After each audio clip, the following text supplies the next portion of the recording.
Isang binatang mayaman, arogante, at walang puso. Sanay siyang yumurak ng dangal ng iba, at para sa kanya, ang mundo ay laruan lang ng mga mahihina.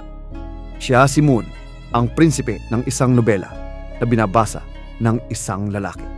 Pero isang gabi, nagbago ang lahat.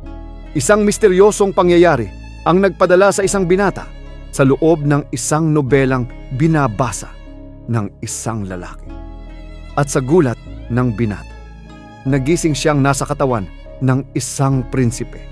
Isang prinsipe na kilalang mapang-abuso at kasalukuyang nakatakdang ipatapon at hatulan ng kamatayan.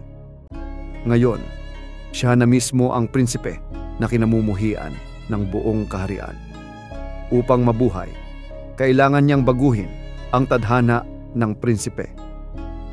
Iwasan ang galit ng mga dalagang minsan niyang sinaktan at harapin ang kaparusang ibibigay ng isang nilalang na mas malupit pa sa kamatayan. Ang babaeng Demon Lord na sabik ng tapusin ang kanyang buhay.